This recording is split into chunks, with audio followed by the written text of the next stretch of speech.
Halo rekan-rekan semua, selamat berjumpa lagi dengan saya Anggono Raras. Tema pertemuan 14 marketing strategik ini adalah evaluasi dan pengendalian.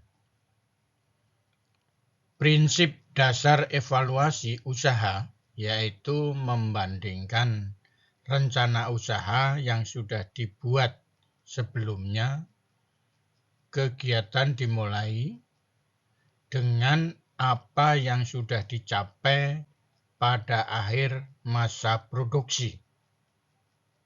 Sebuah usaha dapat dikatakan berhasil jika usaha tersebut bisa memenuhi kewajiban membayar bunga modal, upah tenaga kerja luar, alat-alat luar yang digunakan, serta sarana produksi yang lainnya, serta kewajiban pada pihak ketiga. Jadi secara prinsip yang dinamakan evaluasi usaha itu menjadi benar apabila target yang sudah direncanakan itu terpenuhi. Bila dalam proses evaluasi tersebut menghasilkan temuan, maka temuan tersebut harus ditindaklanjuti agar target perusahaan dapat tercapai. Hasil temuan dapat berupa temuan positif dan temuan negatif. Temuan positif adalah temuan yang berpengaruh positif bagi perusahaan untuk mencapai target. Temuan negatif adalah penyimpangan dari target. Fungsi pengendalian bukan hanya untuk mencapai kesalahan-kesalahan yang ada. Tetapi berusaha untuk menghindari terjadinya kesalahan-kesalahan serta memperbaikinya jika terdapat kesalahan tersebut. Fungsi evaluasi dan pengendalian merupakan fungsi yang paling akhir dari proses manajemen. Fungsi ini sangatlah penting dan sangat menentukan keberlangsungan proses manajemen karena harus dilakukan dengan sebaik-baiknya. Peranan produksi yang lainnya termasuk kewajiban pada pihak ketiga. Jadi kalau yang namanya suatu evaluasi itu ya target terpenuhi dan tidak punya utang ya.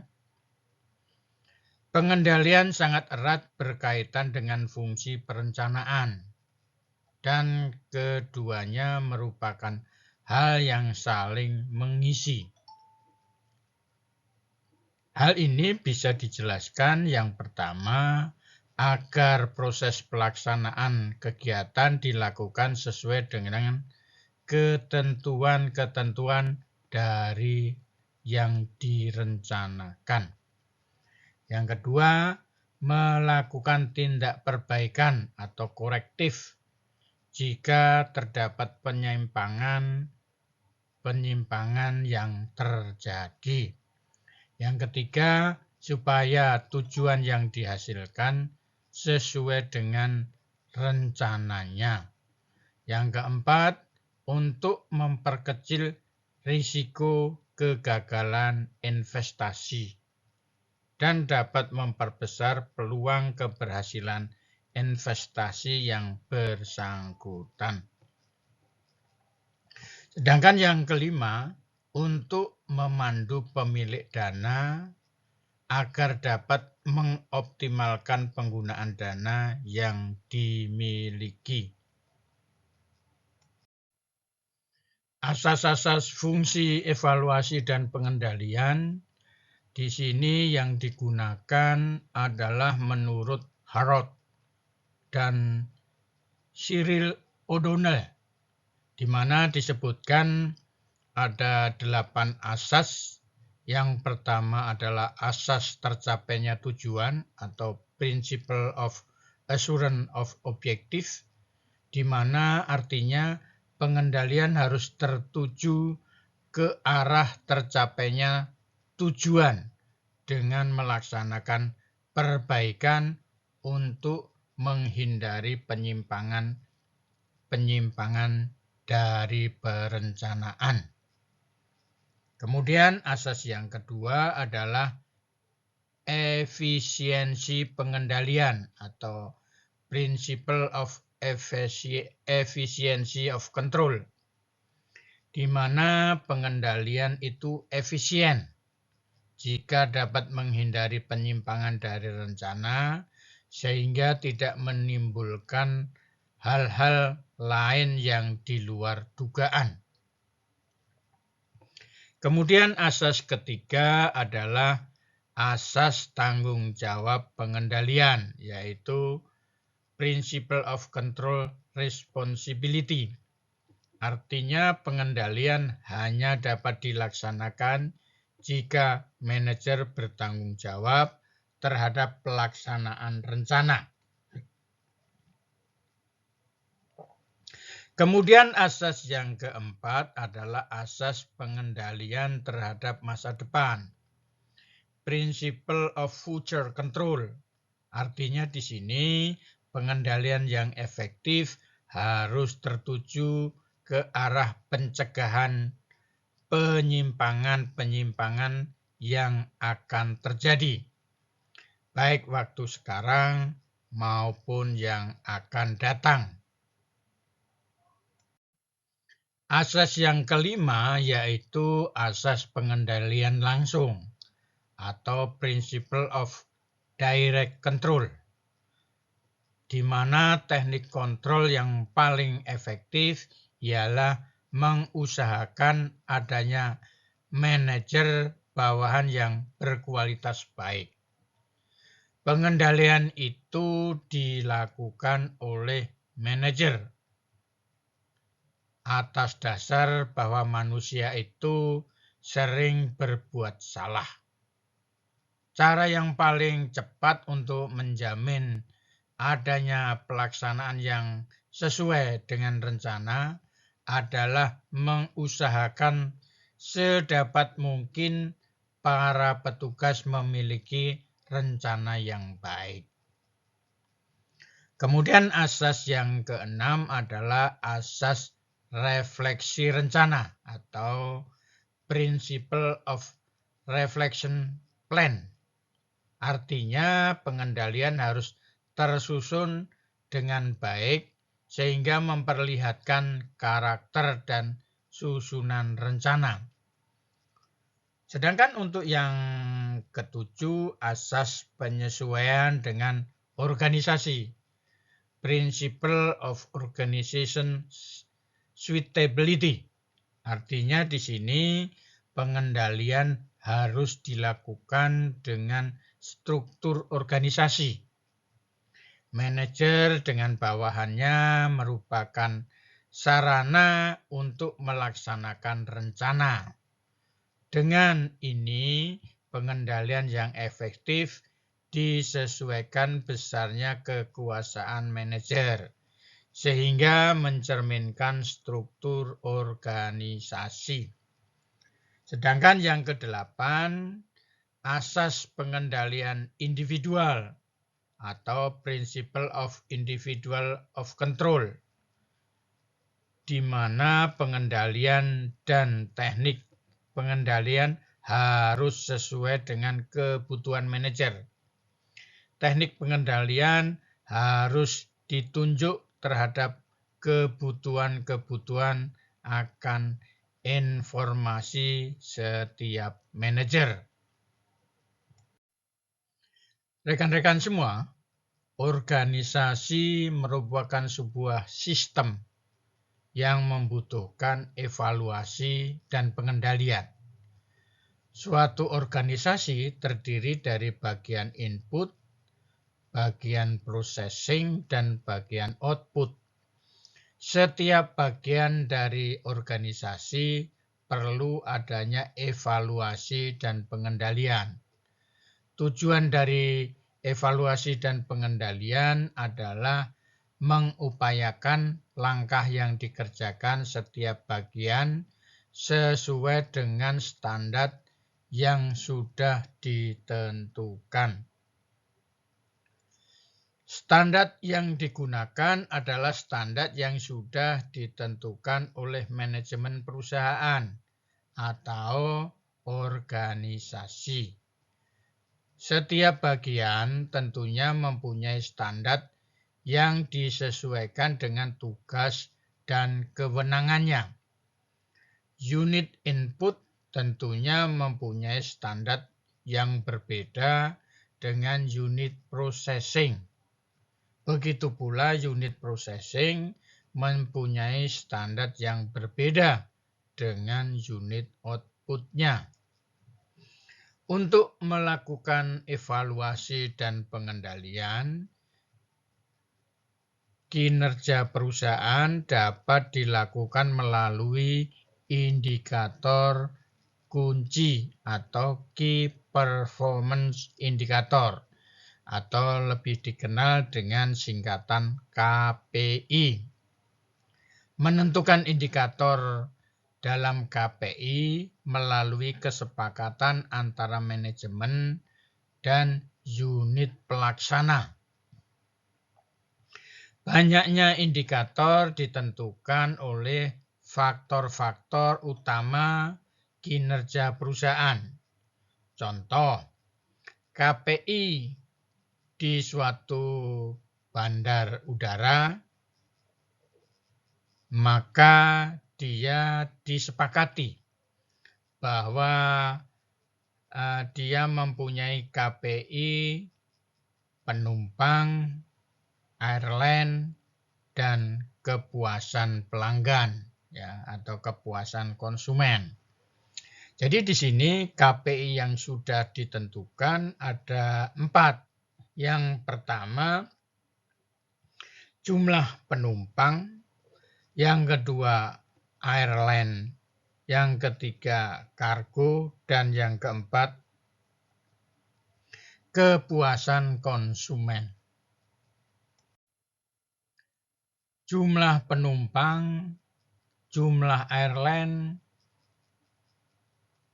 banyaknya kargo, dan kepuasan konsumen merupakan faktor utama kegiatan bisnis di bandar udara.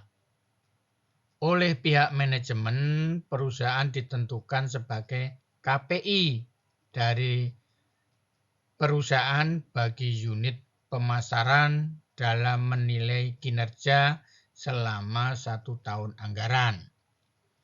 Evaluasi yang dilakukan oleh manajemen terhadap unit fungsional berdasarkan 4 faktor utama tersebut yang disebut dengan KPI atau Key Performance Indicator.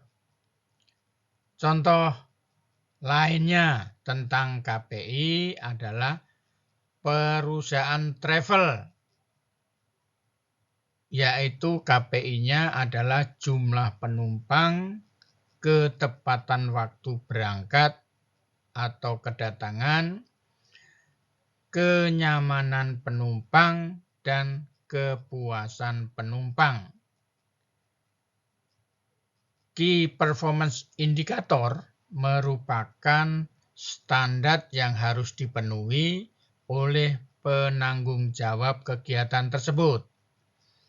Ketepatan waktu berangkat atau kedatangan, kenyamanan penumpang, dan kepuasan penumpang atau konsumen merupakan standar yang harus dipenuhi oleh pengelola travel tersebut.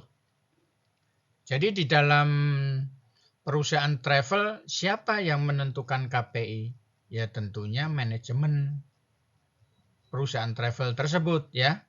travel tersebut berdasarkan satu kesepakatan dari kedua belah pihak, yaitu perwakilan karyawan. Jadi kita melihat tanggung jawab KPI tersebut oleh pimpinan travel dibagi habis kepada seluruh sopir dan karyawan lain yang terlibat dalam kegiatan travel tersebut.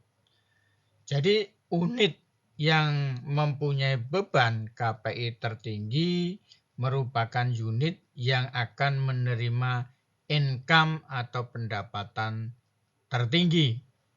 Unit yang mampu memenuhi standar KPI merupakan unit yang terbaik dan berhak menerima penghargaan dari perusahaan. Seperti tadi sudah disebutkan, KPI perusahaan travel adalah jumlah penumpang, ketepatan waktu berangkat atau kedatangan, kenyamanan penumpang, dan kepuasan penumpang. Mari kita bahas satu persatu terkait dengan masalah KPI pada perusahaan travel tersebut. Jumlah penumpang merupakan salah satu faktor utama bagi bisnis travel. Penumpang travel semua melewati terminal yang sudah ditentukan perusahaan. Setiap penumpang yang membeli tiket travel akan dikenai biaya pelayanan jasa penumpang. Setiap travel mempunyai tarif yang berbeda-beda. Hal ini tergantung dari jumlah fasilitas dan teknologi yang disediakan oleh pihak manajemen travel tersebut bagi penumpang. Kemudian fasilitas yang disediakan oleh pihak manajemen travel bagi penumpang pada umumnya berupa tempat pelaporan keberangkatan atau check-in, timbangan bagasi untuk layanan bagi penumpang yang membawa bagasi lebih, kerjasama dengan vendor untuk menyediakan vending machine dan TV hiburan, serta informasi. Selanjutnya, ketepatan waktu bagi perusahaan travel menjadi sangat penting karena ketepatan waktu yang dijaga secara konsisten dapat menjadi pilihan bagi penumpang yang membutuhkan waktu ketat dalam menuntut adanya ketepatan waktu. Pada saat ini, ketepatan waktu yang dapat dilakukan secara konsisten akan menjadi nilai yang sangat tinggi dalam KPI. Ketepatan waktu berangkat atau kedatangan. Perjalanan yang sifatnya terjadwal membutuhkan ketepatan waktu berangkat dan kedatangan. Travel yang berkelas akan menjaga ketepatan waktu dengan baik. Baik itu ketepatan waktu berangkat maupun kedatangan. Jadi ketepatan waktu ini menjadi standar bagi penilaian yang penting. Dengan adanya ketepatan waktu yang sesuai dengan jadwal yang sudah ditentukan, maka dapat menciptakan kepuasan pelanggan. Sementara keberangkatan atau kedatangan suatu travel, baik berupa bis, kereta api, atau pesawat terbang yang tidak tepat waktu, menimbulkan penumpang harus menunggu. Waktu tunggu yang bertambah karena adanya keterlambatan membuat penumpang menjadi tidak nyaman. Perencanaan bisnisnya menjadi terganggu karena ada pergeseran waktu yang begitu memakan waktu, ya. Pengaruh keterlambatan keberangkatan atau kedatangan dari travel ini dapat menyebabkan multiplier effect bagi penumpang. Sebagai contoh, seorang CEO perusahaan minyak wangi terbang dari Jakarta ke Paris akan melakukan kegiatan bisnis pembelian formula parfum yang sangat terkenal. Pembelian formula parfum tersebut dilakukan secara langsung dengan mengikuti pelelangan. CEO ini sangat percaya terhadap ketepatan waktu berangkat maskapai penerbangan A, sehingga dia menggunakan penerbangan A. Sayangnya pesawat terbang A pada keberangkatannya tertunda 2 jam. Maka rencana CEO ini menjadi berantakan. Tender tidak bisa diikuti, formula parfum yang diinginkan tidak dapat diperoleh. Selanjutnya mari kita diskusikan tentang kenyamanan penumpang. Sangat penting terutama bagi travel yang mengangkut penumpang.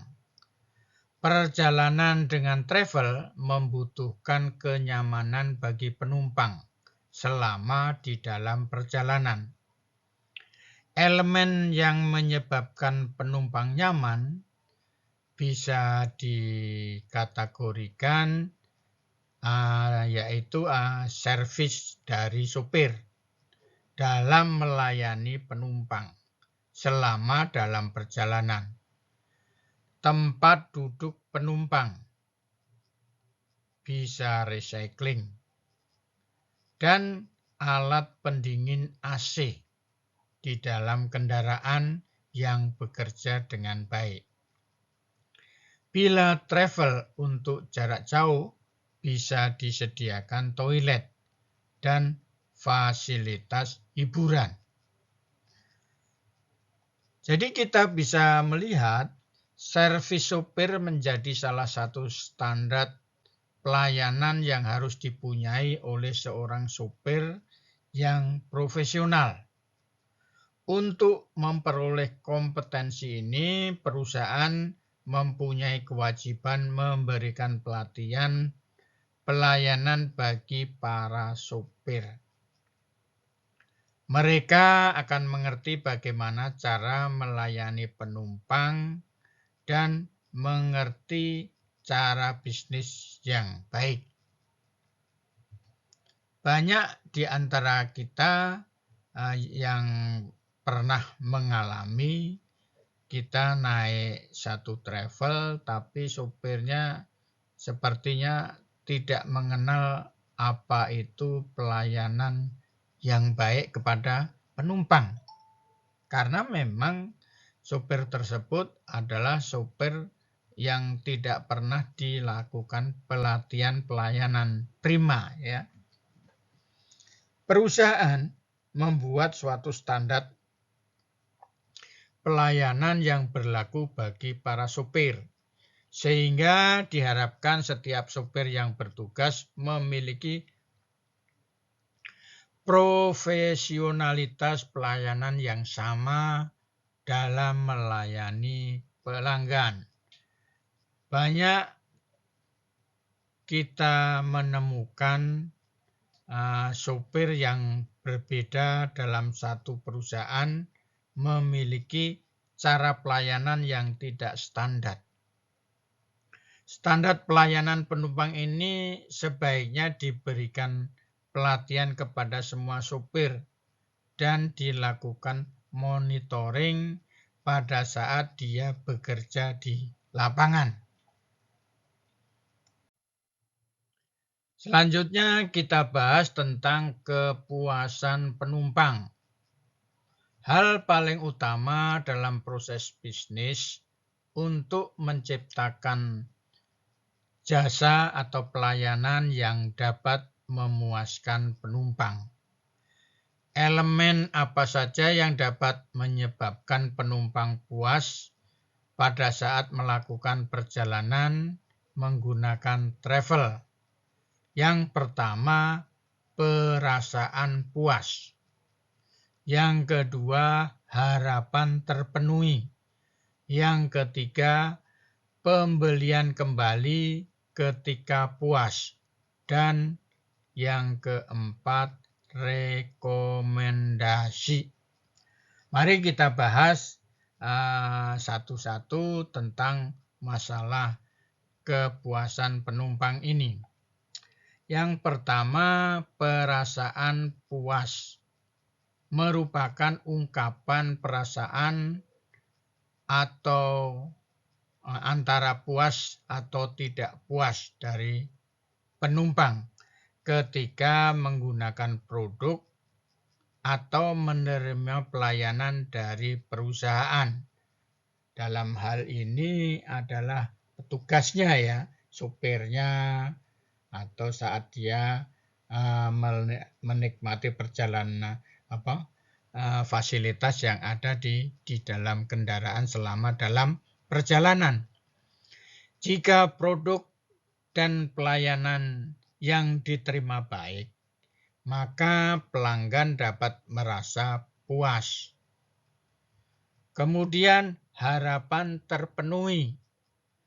Ketika membeli atau menggunakan satu produk atau layanan, konsumen pastinya mengharapkan mendapatkan suatu manfaat atau kemudahan. Ketika harapan tersebut terpenuhi sesuai ekspektasi, dapat dikatakan kepuasan pelanggan pun terpenuhi. Kemudian yang berikutnya adalah pembelian kembali ketika merasa puas. Pelanggan terdorong untuk membeli atau menggunakan kembali produk atau layanan perusahaan tersebut demi mencapai tujuan dan harapan yang diinginkan para pelanggan itu sendiri. Jadi kalau kita melihat atau kita sendiri mengalami mengapa orang selalu mencari barang branded. Karena dengan membeli barang branded itu mereka akan merasakan satu kepuasan karena kualitasnya, ya, karena kualitasnya. Jadi kalau ada baik itu baju atau sepatu atau mobil, begitu kita membeli yang bermerek, barang-barang yang bermerek tersebut, maka kita sudah yakin pasti akan puas. Pasti akan puas. Selanjutnya yang keempat yaitu rekomendasi. Pelanggan yang puas cenderung menceritakan kembali pengalaman mereka menggunakan produk atau layanan perusahaan kepada orang lain. Dalam hal ini adalah travel ya. Jadi kalau seseorang menggunakan travel A dan dia merasa puas dengan pelayanan dan fasilitas di travel tersebut, maka dia akan dengan senang hati bercerita kepada teman-temannya atau saudara-saudaranya, serta mengajak mereka untuk menggunakan travel tersebut.